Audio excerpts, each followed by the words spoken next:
En entreprise, il y a toujours une mamie Congo, ça là. Désolé du terme, désolé de l'expression.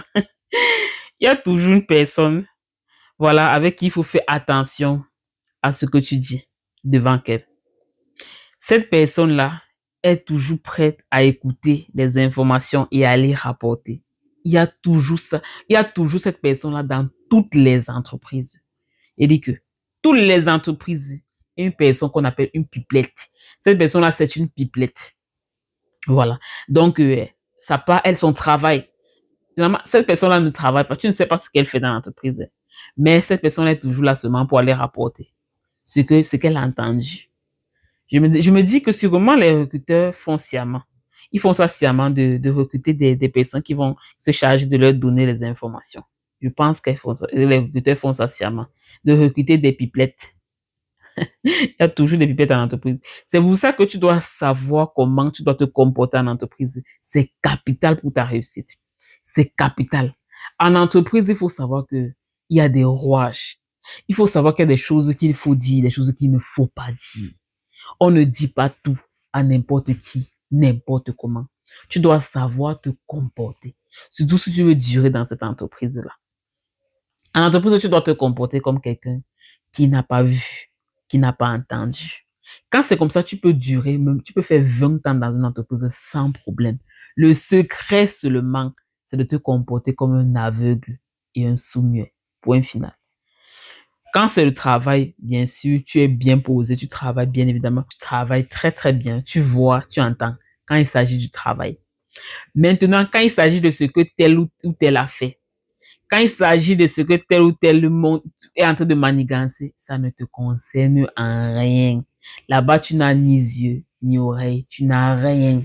Et que tu es comme ça, comme tu ne vois rien, tu n'entends rien, ça ne te concerne pas. On dit chez nous, j'ai tes matas, j'ai ton couloir. Ce que l'autre fait ne te concerne en rien. Sinon, si ça te concerne, c'est les problèmes que tu vas charger sur ta tête comme ça. Surtout quand tu viens d'arriver en entreprise. Tu ne connais pas comment ça se passe. C'est-à-dire que c'est un système. L'entreprise, non. Je ne sais pas. Ça n'a rien à voir avec la vie réelle. C'est un game. Ça n'a rien à voir avec la vie réelle. Les coups bas qui se font dans les entreprises, tu n'as pas idée. Les coups bas. Il dit que le gagne-pain, c'est compliqué là-bas. C'est compliqué. Il n'y a pas d'amis. Même si quelqu'un te montre la gentillesse à un niveau, il n'est pas ton ami. Il est ton collègue et ça s'arrête là.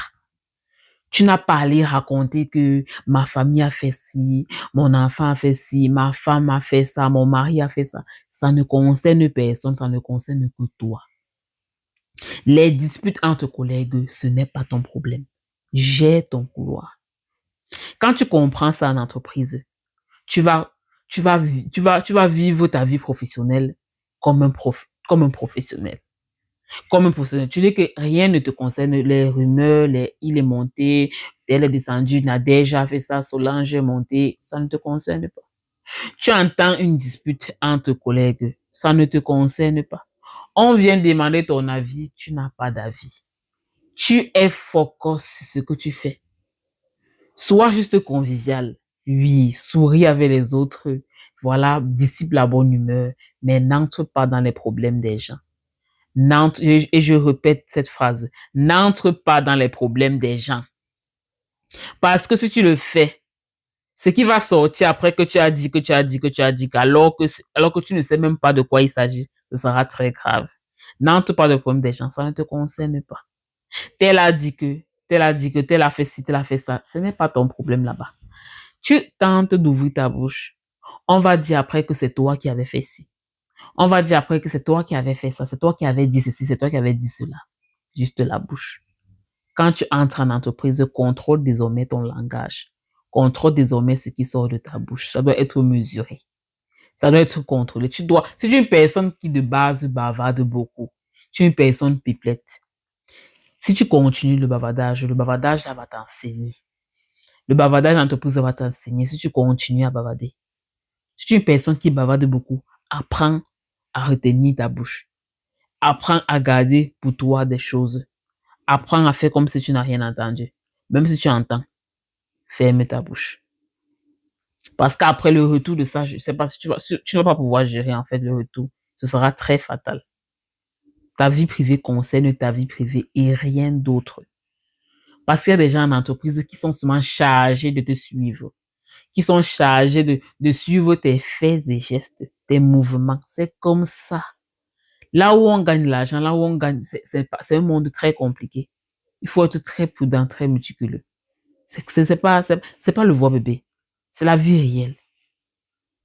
Tu dois être très malin si tu veux t'en sortir dans le monde professionnel. Tu dois être malin. Il y en a qui sont là seulement pour te déstabiliser. On appelle ça les démons de l'entreprise. Ils sont là pour te déstabiliser. Ils sont là pour te faire du sale, entre guillemets. C'est à toi de ne pas gérer cela. C'est à toi d'être très malin, très prudent. Parfois, même tu es en train de travailler comme ça, là. Ton collègue fait sciemment de boycotter ton travail. Boycotter ton travail. Fait sciemment de supprimer un fichier important. C'est pour ça que non, ce que tu fais, les fichiers que tu as, les dossiers importants de l'entreprise, tu dois toujours garder ça. Tu dois toujours garder ça quelque part, avoir une copie quelque part, 2 ou 3 copies d'un projet très important. Parce que ton collègue, non. Ton collègue, pour sa gloire, est capable de supprimer un fichier très important que tu devais même présenter. Que tu devais même présenter un fichier une présentation qui devait te faire évoluer même dans l'entreprise. Ton collègue est capable d'aller dans ton ordinateur supprimer cela. Il est capable. Parce qu'il voit peut-être que tu vas obtenir un poste que lui ne veut pas. Par jalousie, il vient supprimer. Par jalousie, il fouille, il supprime ce que tu avais mis de très important. Donc, c'est pour cela qu'en entreprise, il faut savoir que tu n'as pas d'amis. Il n'y a pas d'amis. On est collègues. Point final. Fais attention à tout. Sois prudent avec tout le monde.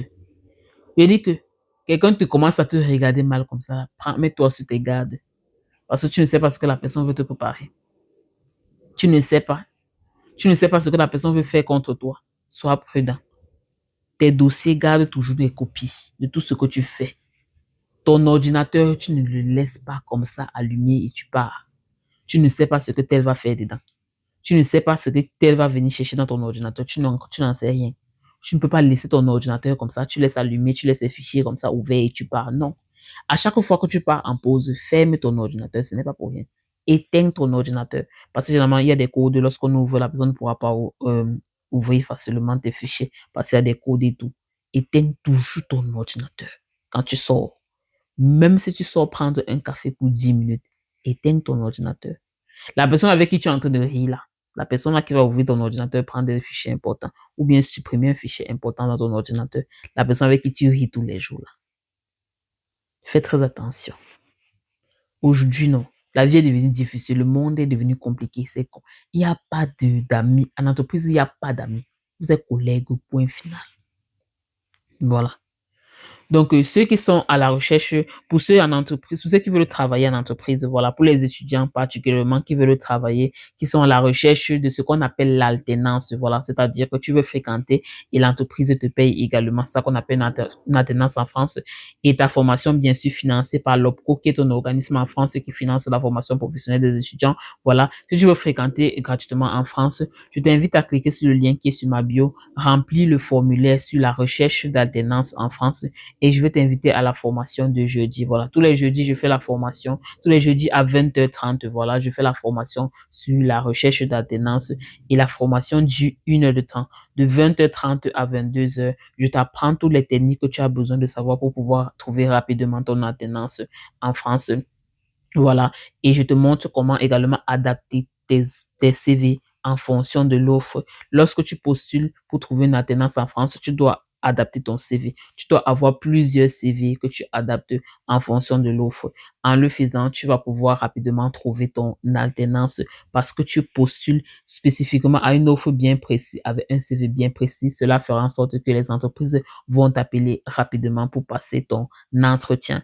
Donc, si tu recherches désespérément une alternance en France, n'hésite pas, je t'accompagnerai pas à pas afin que tu puisses rapidement trouver ton alternance. C'était Émilie Motivation et on se dit à très bientôt. D'ici là, portez-vous bien. Bisous à vous.